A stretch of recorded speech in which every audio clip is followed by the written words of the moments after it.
లేదు లేదు లేదు, నేనేమనుకుంటా ఏం చెప్పొచ్చు అంటే he went from his mother to his daughter.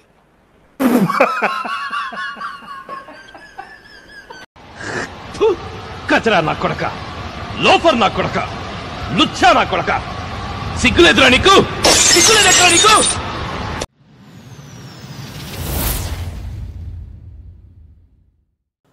మధ్యాహ్నం నుంచి ఒకే టాపిక్ అండి, ఈ ప్రణీత్ హనుమంతు ఎవరని చెప్పేసి. సాయి ధరమ్ తేజ్ గారు ట్వీట్ చేసిన దగ్గర నుంచి సెలబ్రిటీస్ అందరూ మంచు మనోజ్ గారు ట్వీట్ చేశారు. తర్వాత దానికి రెండు గవర్నమెంట్లు, తెలంగాణ గవర్నమెంట్, ఆంధ్రప్రదేశ్ గవర్నమెంట్, వీళ్ళిద్దరు రియాక్ట్ అయ్యారు. అసలుకి ఎందుకు రియాక్ట్ అయ్యారు, సాయి ధరమ్ తేజ్ గారు ఎందుకు ఇలా హెవీగా రియాక్ట్ అయ్యారో ఇప్పుడు మనం చూద్దాం. అసలు ఈ ప్రణీత్ హనుమంతు ఏమన్నాడు ఇప్పుడు మనం చూద్దాం. లాస్ట్ లో ఏం డైలాగ్ చెప్పొచ్చుంటారా, లాస్ట్ లో ఏం డైలాగ్ చెప్పొచ్చాము ఇట్లా ఊపినప్పుడు, swing it harder daddy. Okay,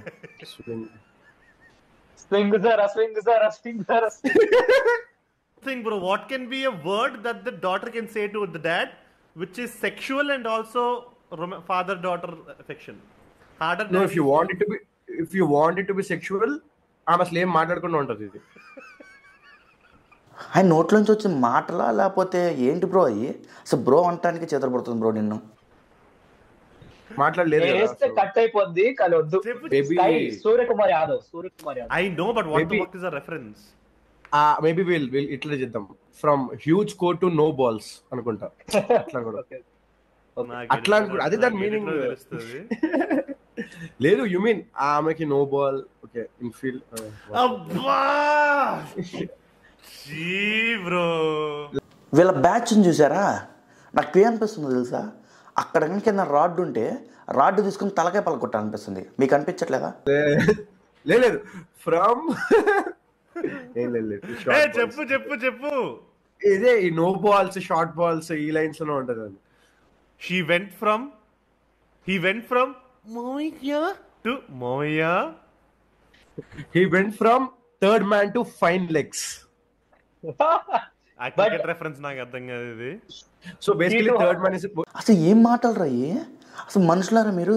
అసలు మీరు ఏం చెబుదాం అనుకుంటున్నారు సమాజానికి? మీరు ఇన్ఫ్లుయెన్సర్స్ రా. అలాంటి యూట్యూబర్స్ ఎంత కష్టపడి వ్యూస్ రావట్లా. మీరు జస్ట్ అమ్మ నా బోతులు తిట్టినా, తండ్రికి కూతురికి లింక్ పెట్టినా కానీ లక్షల మంది చూస్తున్నారా జనాలు వచ్చి.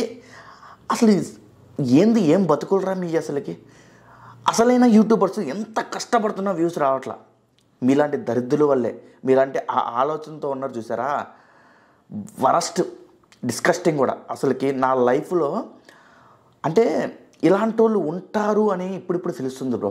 నా సర్కిల్లో ఎవరు ఇలాంటి వాళ్ళు లేరు. ఇప్పుడు మన బ్యాచ్లో ఎవడో ఒకడు అమ్మాయి కనబడితే అటు వెళ్తాడు, కానీ వాడు కూడా ఎంత చండాలంగా మాట్లాడు. వీళ్ళకి అక్క చెల్లెలు ఉన్నారో లేదో నాకైతే తెలియదు కానీ బ్రో, అసలుకి ఎంత దరిద్రులని నేనైతే అనుకోలేదు. సారీ కూడా చెప్పాడు ట్విట్టర్లో. అండ్ దీంట్లోకి నా ఫ్యామిలీని ఎందుకు లాగుతున్నాడు? ఒరే, నువ్వు డాక్టర్కి తండ్రికి మధ్య రిలేషన్ని ఎలా మాట్లాడావో బయట కనబడుతుంది కదరా. ఇంకా నీకు రిలేషన్ అక్కడ చెప్పు. ఇలాంటి వెధవల్ని ఎంకరేజ్ చేసే బదులు కొంచెం మంచి యూట్యూబర్స్ని ఎంకరేజ్ చేయండి. మాలాంటి వాళ్ళని ఎంకరేజ్ చేయండి. మంచి యూట్యూబర్స్ని ఎంకరేజ్ చేస్తే బెటరు. అండ్ సో నా కంటెంట్ మీకు నచ్చితే ఖచ్చితంగా లైక్, షేర్ అండ్ సబ్స్క్రైబ్ చేయండి. This is Nagarjuna university signing off.